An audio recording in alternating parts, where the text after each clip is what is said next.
जंगल में रहते थे द ग्रेट एप्स। ये हैं हमारे काफी दूर के रिश्तेदार। हमारे ये पूर्वज कहलाते हैं पेरोलापिथिकस या पेरोला। हमारे परिवार की शुरुआत इसी ग्रेट एप्स से हुई। पेरोला पेड़ों पर रहते थे और फल खाते थे।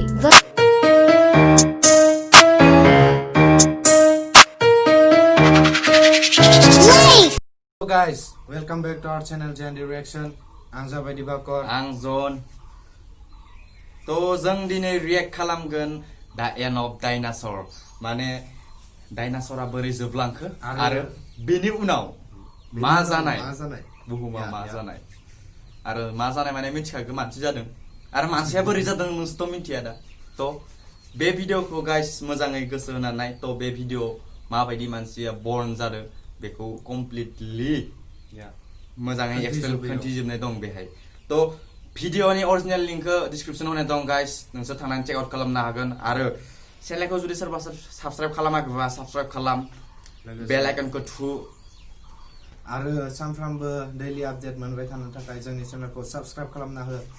तो आरो जोङो मिउजिक भिडिअबो रिएक्सन लाबोगासिनो दं गाइस। तो नोंसोरो नेनांगोन, बेनि थाखाय जोङो बेनि थाखाय खालामबाय दं। तो मिउजिक भिडिअनि सायाव होगोन जोङो आरो फानि भिडिअनि सायाव होगोन गाइस। नोंसोर जुदि जोंनो रिकमेन्डेसन हरनो गोसो दंबा जोंनो हरजागोन।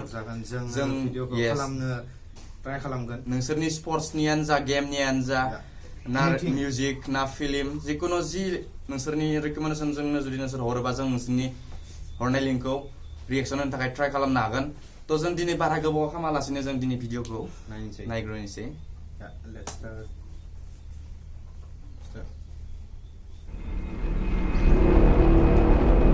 अद्भुत मिस्ट्री। एक समय में हमारी दुनिया में डायनासोर का राज था। वे चलते थे जहाँ हम चल रहे हैं, इसी हवा में सांसें ली, इसी धरती पर लड़ाइयाँ लड़ी। इन दैत्याकार बड़े विचित्र डायनासोर ने करीब 14 करोड़ सालों तक इस धरती पर राज किया। इन डायनासोर की कई हजार प्रजातियां थी। इनमें से कुछ शाकाहारी थे, कुछ मांसाहारी। तो कुछ डायनासोर बहुत ही शांत स्वभाव के थे, वहीं कुछ डायनासोर बहुत ही हिंसक और खतरनाक थे। ये उस समय के सबसे सफल जीव थे। लेकिन फिर अचानक ऐसा क्या हुआ?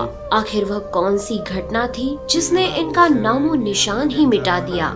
इसे जानने के लिए हमें करोड़ों साल पीछे जाना होगा और डायनासोर्स के उस अंतिम दिन को करीब से देखना होगा।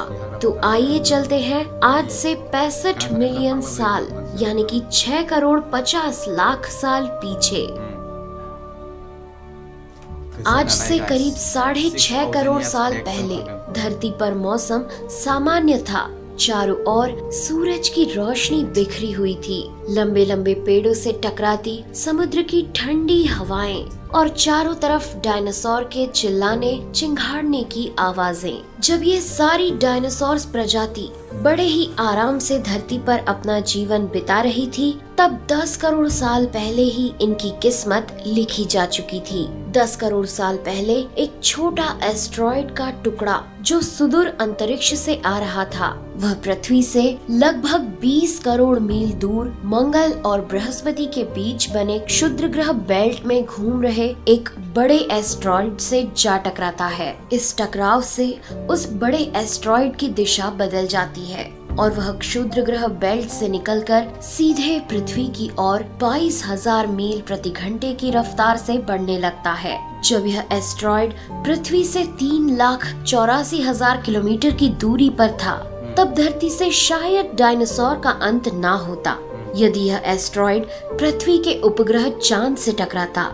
लेकिन नियति को कुछ और ही मंजूर था, इसलिए ये बड़ा एस्ट्रॉयड चांद के बहुत नजदीक से गुजर गया।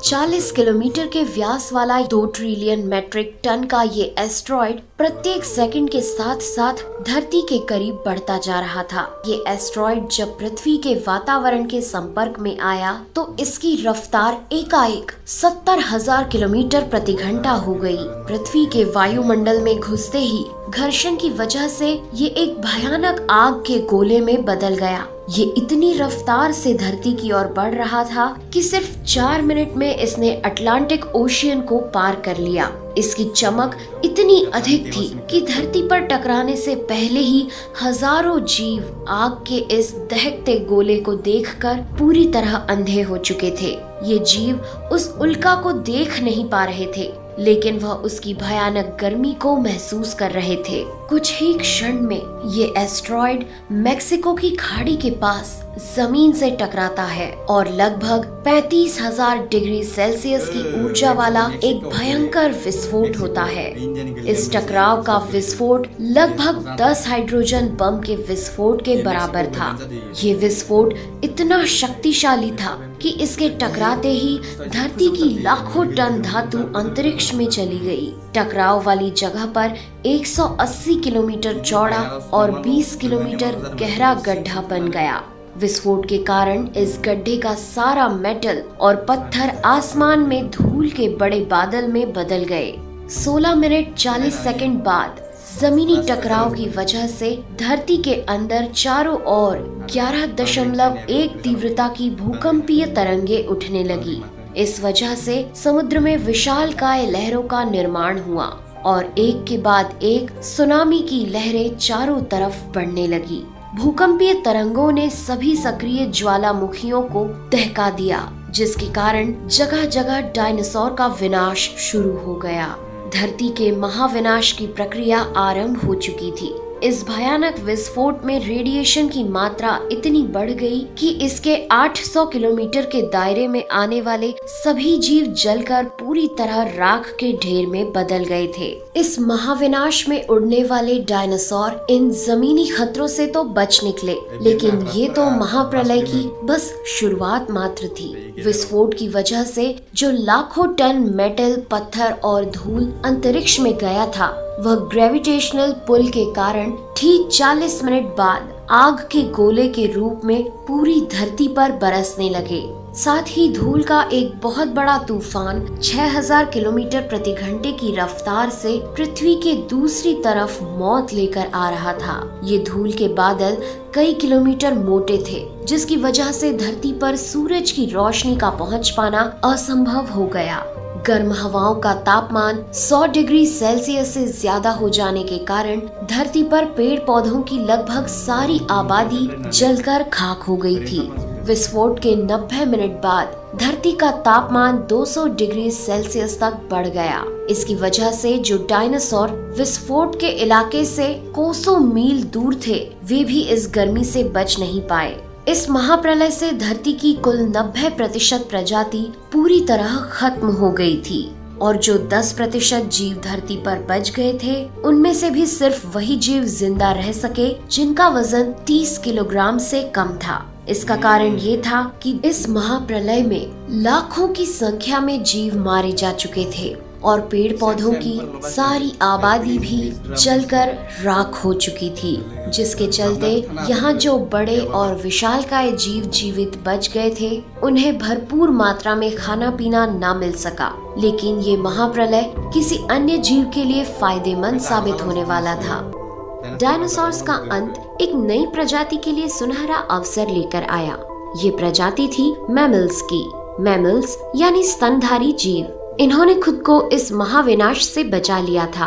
अत्यंत गर्मी से बचने के लिए ये जमीन के अंदर रहने लगे थे और जिंदा रहने के लिए इन्होंने सब कुछ खाना शुरू कर दिया। इतने बड़े महाप्रलय के गुजरने के बाद धरती फिर से सामान्य हो गई थी। सतह पर फिर से नए पेड़ पौधे उगने लगे थे और धरती पर जो 5% जीव बच गए थे, उनमें एडाप्टिव रेडिएशन की प्रक्रिया से बहुत सारी नई प्रजातियां जन्म लेने लगी। इयोसीन इपोक में 5.5 करोड़ साल पहले बंदर जैसी प्रजातियां आई। इनकी आंखें सर में आगे की तरफ थी।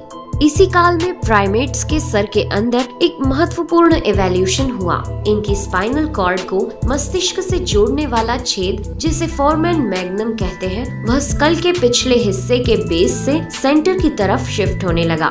यानी कि अब जो प्रजाति आई वह सीधे खड़े होकर चलने में सक्षम थी। आज से 4.7 करोड़ साल पहले धरती के वातावरण में लगातार बदलाव होने शुरू हुए। धरती के टेक्टोनिक प्लेट्स में हलचल हुई, जो धरती के 2 बड़े महाद्वीपों को एक दूसरे के पास ले गई। ये वही भूभाग है जहाँ आज हम भारतीय रहते हैं। ये है इंडिया, जो एशिया महाद्वीप की ओर तेजी से बढ़ रहा था। इन दोनों महाद्वीप के आपस में टकराने की वजह से हिमालय जैसी पर्वतमालाएं खड़ी होने लगी। यह वही पर्वतमाला है जिसे आज हम जानते हैं दुनिया की सबसे ऊंची चोटी माउंट एवरेस्ट के नाम से। ये पर्वतमालाएं इतनी ऊंची थी कि इससे मौसम का पैटर्न बदलने लगा, जिससे पृथ्वी ठंडी होने लगी। इस पर्वत श्रृंखला से गिरने वाला बर्फ आगे चलकर कई नदियों का निर्माण करने लगा। यह वही नदियां हैं जिससे आज हमारी आधी से ज्यादा आबादी को पीने का पानी मुहैया होता है। ओलिगोसीन एपोक में 3 करोड़ साल पहले ग्लोबल कूलिंग हुई, घास के मैदान बढ़ने लगे और जंगल घटने लगे। तब ऐसे जानवर विकसित हुए जो खुले मैदान में रहने के लिए उपयुक्त थे, और इन्हीं में दूसरे जानवरों को खाने वाले जानवर भी विकसित होने लगे। 1 करोड़ साल पहले पृथ्वी वह रूप लेने लगी थी जिसे आज हम देख रहे हैं। धरती का वातावरण लगभग पूरी तरह से आज के समान बन चुका था और धरती के सारे महाद्वीप लगभग पूरी तरह से जाने पहचाने थे। लेकिन परिस्थितियां फिर बदलने लगी। 40 लाख साल पहले धरती की टेक्टोनिक प्लेट में एक बार फिर से हलचल हुई और अफ्रीका के पूर्वी इलाकों में एक नई पर्वत श्रृंखला का निर्माण हुआ। ये पर्वत श्रृंखला थी ईस्ट अफ्रीकन रिफ्ट वैली। इस पर्वत श्रृंखला के उभर जाने से यहाँ के हरे भरे जंगलों में आने वाली मौसमी हवा का मानसून पूरी तरह रुक गया और इस वजह से यहाँ के जंगलों में बारिश आनी बंद हो गई। यहीं इसी जंगल में रहते थे द ग्रेट एप्स। ये हैं हमारे काफी दूर के रिश्तेदार। हमारे ये पूर्वज कहलाते हैं पेरोलापिथिकस या पेरोला। हमारे परिवार की शुरुआत इसी ग्रेट एप्स से हुई। पेरोला पेड़ों पर रहते थे और फल खाते थे। वजनी होने के कारण ये एक डाल से दूसरी पर नहीं जा सकते थे, इसलिए ये हमेशा झूलते रहते थे। कभी कभी ये अपने 2 पैरों पर भी खड़े हो जाते थे। ये चल सकते थे। आम धारणा के उलट सीधे चलने की क्षमता जमीन पर नहीं बल्कि टहनियों पर विकसित हुई। बाइपेडलिज्म यानी 2 पैरों पर चलना इंसानों की नहीं बल्कि एप्स की खोज थी। आगे चलकर ये ग्रेट एप्स जलवायु और जगह के अनुसार बदल गए। कुछ चिंपैंजी और गोरिल्ला में विकसित हुए, कुछ इंसानों में विकसित होने शुरू हुए। वो पूरे अफ्रीका में फैले हुए थे। बारिश के बंद हो जाने से यहाँ के जंगल सूख गए, जिसका सबसे ज्यादा असर इन एप्स पर पड़ा। जंगल सूख जाने से इन एप्स के लिए खाने की समस्या उत्पन्न हो गई और इसीलिए अब ये पेड़ों से उतरकर खाने की तलाश में जमीन पर अपने कदम रखने लगे। ये है एडिपिथिकस रेमिडस। ये हैं हमारे पूर्वज जिन्होंने जमीन पर मानव इतिहास का पहला कदम रखा और आज इन्हीं के कारण हमने चांद पर अपना पहला कदम रखा। इनका दिमाग एक संतरे जितना बड़ा था और इनकी लंबाई 4 फीट तक थी। ये हमारे वंश के सबसे पहले सीधे चलने वाले जीव थे। कई हजार सालों के विकास क्रम के बाद ये 2 पैरों पर चलने लगे। इससे ऊर्जा कम खर्च होती थी और ये चलते चलते भी खा सकते थे।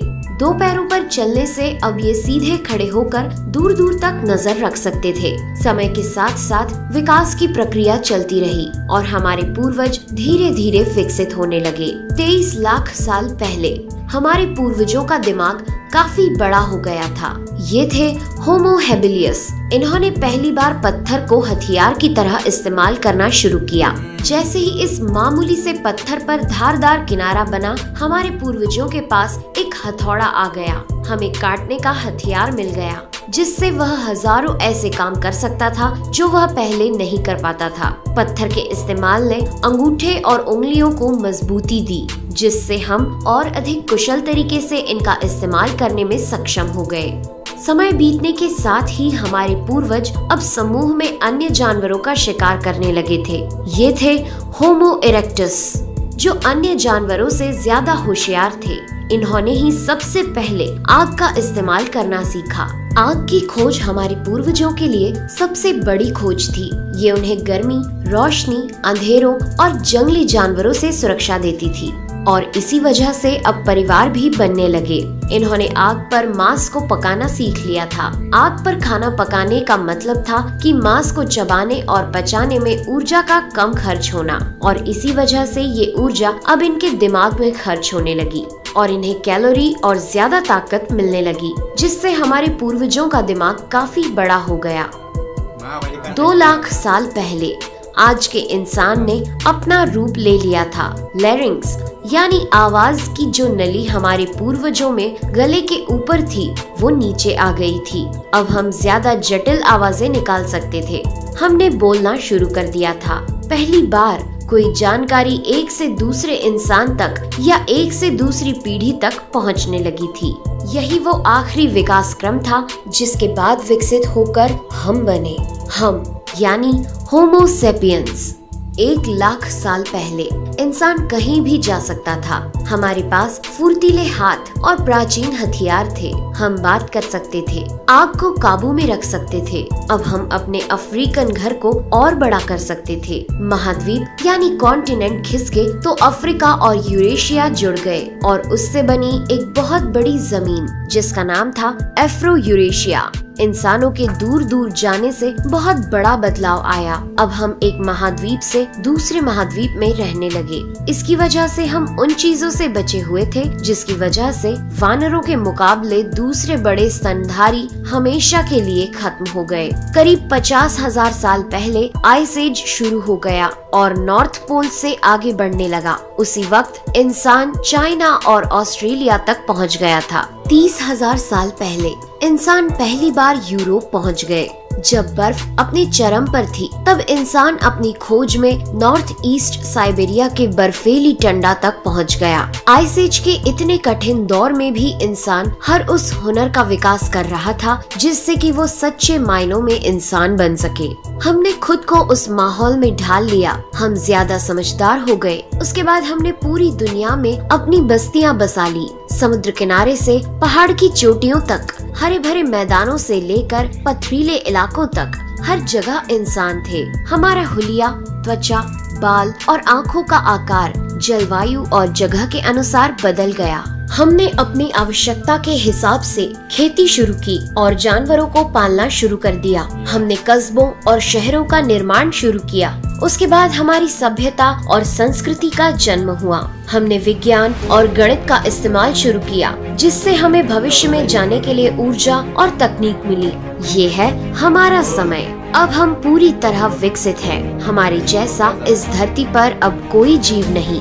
आज हम जानते हैं कि हम कौन हैं, कहां से आए हैं, लेकिन ये तो बस शुरुआत है। अभी हमारा सफर खत्म नहीं हुआ है। हमें अभी और आगे जाना है। आने वाली चुनौतियों का सामना करना है और खुद को और विकसित और आधुनिक बनाना है। दोस्तों, आज के एपिसोड में बस इतना ही। वीडियो अच्छा लगा हो तो प्लीज लाइक करें और चैनल को सब्सक्राइब कर हमारा सपोर्ट जरूर करें।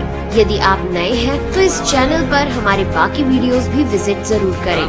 साथ ही सब्सक्राइब कर नोटिफिकेशन बेल को भी ऑन कर लें। मैं हूं आपकी दोस्त नेहा आगरकर। फिर से मिलेंगे एक नए एपिसोड में। तब तक के लिए दीजिए इजाजत। नमस्कार।